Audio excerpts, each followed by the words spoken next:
ओम शांति जी। यहाँ पे हिंदू, मुस्लिम, सिख, ईसाई सब यहाँ पे आते हैं और जितने भी हमारे अंदर विकार होते हैं, बुराइयाँ जिसको कहते हैं, काम, क्रोध, लोभ, मोह, अहंकार, यहाँ सब ऑटोमेटिकली ठीक हो जाते हैं। जो मैं खुद लेक्चरर था एजुकेशन का जम्मू कश्मीर सरकार में, तो मैं बहुत गुस्से वाला था। तो फिर मैं प्रिंसिपल बन गया, फिर भी गुस्सा था। फिर जिला अफसर बन गया JNK में, फिर भी गुस्सा था। 13 में मैं हो गया रिटायर। 14 में मैंने ये ज्वाइन कर ली। तब से मेरे अंदर वो जो था गुस्सा तो ख़त्म हो गया। अगर मुझे कोई बड़ा बुरा कह भी देता है तो उसको मैं गले लगा लेता हूँ, क्योंकि शिव बाबा मेरे पीछे खड़ा हो जाते हैं। तो यहाँ आके हमारा बहुत अच्छा अनुभव होता है। हर एक आदमी आप देखोगे वाइट कलर की ड्रेस पहनी होती है और खामोशी से यहाँ डायमंड हॉल है सामने, आप बताएंगे कि डायमंड हॉल है सामने। तो डायमंड हॉल है जो ये 25,000 की कैपेसिटी है यहाँ की, और वहाँ पे बिल्कुल जैम पैक्ड होता है ये। तो लोग आके यहाँ मुरली सुनते हैं। मुरली यहाँ है, लेक्चर को मुरली कहते हैं। तो अलग अलग लोग आते हैं। सुबह स्पेशल लेक्चर होता है, इसको मुरली कहते हैं, शाम को होता है, और दिन को फिर अलग अलग किस्म के जो आदमी हैं पुराने बीकेज, वो अपना अनुभव शेयर करते हैं। और यहाँ हम जो 8-10 दिन रहते हैं तो हमारी आत्मा की शुद्धि हो जाती है। हम समझते हैं कि हम शिव बाबा के बच्चे हैं। तो भाई जी, मैं बीच में आपको रोकना चाहूँगा। मैं एक प्रश्न है कि लोगों की मान्यता है कि जब कोई संस्था में जाता है तो माइंड वॉश कर देते हैं, या उनको मतलब दुनिया के वो कार्य करते नहीं, बस सिर्फ ध्यान करते हैं। इसके बारे में आप क्या कहना चाहेंगे? देखो जी, यहाँ पे भी वही कहते हैं, एक बाबा और न कोई। तो बाबा कौन है? निराकार परमात्मा। तो इसी को, जो निराकार परमात्मा को सिख धर्म में वाहेगुरु कहते हैं, मुस्लिम में अल्लाह कहते हैं, खुदा भी कहते हैं, हिंदुओं में उसको भगवान कहते हैं। तो ये एक ही ताकत है। तो जो ताकत ब्रह्मा बाबा के शरीर में आई थी, जबकि उनका नाम था लेखराज, लेखराज, बाबा लेखराज। तो जब उनके अंदर प्रवेश हुआ शिव बाबा, तो फिर उनका नाम रखा गया ब्रह्मा। तो ब्रह्मा बाबा भी वही है, निराकार परमात्मा।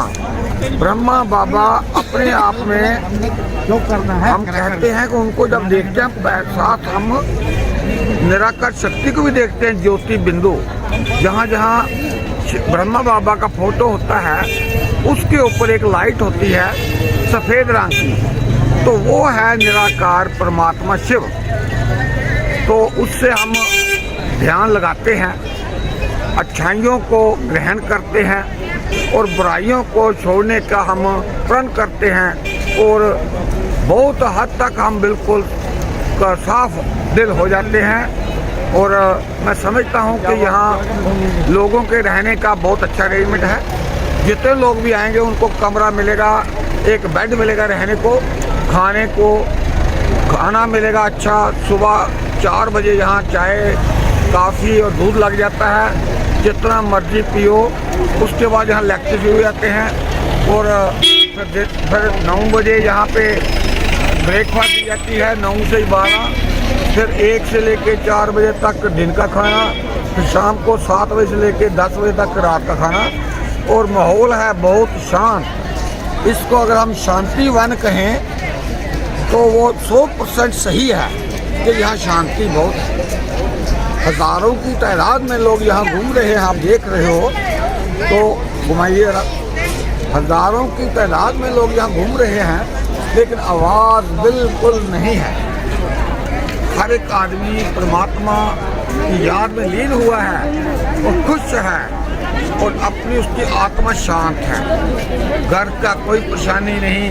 घर से हम आए हैं, आज हम भी जम्मू से आए थे, कठुआ सेंटर से 8 तारीख को चले थे, 9 को पहुंचे थे, और हमें फील ही नहीं हो रहा है कि समय बीतता जा रहा है और हमें परवाह नहीं। शांत दिल है हमारा, और बहुत हम खुश हैं और हम खुश नसीब हैं कि मैं जब रिटायर हो गया 14 में तो मैं परेशान हो गया कि मैं करूं क्या। पेंशन तो आती थी 60,000 रुपया महीना, लेकिन उससे संतुष्टि नहीं थी, काम क्या करूं। तो शिव बाबा ने मुझे बुलाया, मैं कठुआ सेंटर में गया, उन्होंने मुझे 7 दिन का कोर्स करवाया और उनकी जो टर्म्स होती है रजाई, विकार, ये सारा उन्हें समझाया कि ये क्या होता है।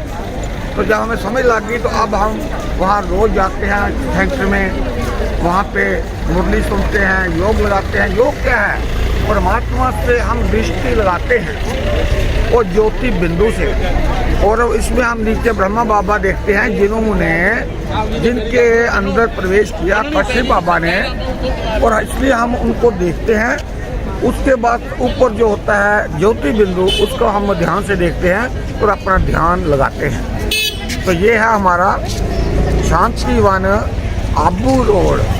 तो हेड क्वार्टर इसका है माउंट आबू राजस्थान, जहाँ पे एक दिन हमको ले जाते हैं यहाँ और वहाँ सारे दिखाते हैं जो हिस्टोरिकल जगह। शुक्रिया जनाब, शुक्रिया। Thank you. ओम शांति भाई जी, आपने बहुत सारी बातें विस्तार में सुना दिया, आपका बहुत बहुत धन्यवाद। Thank you very much. शुक्रिया।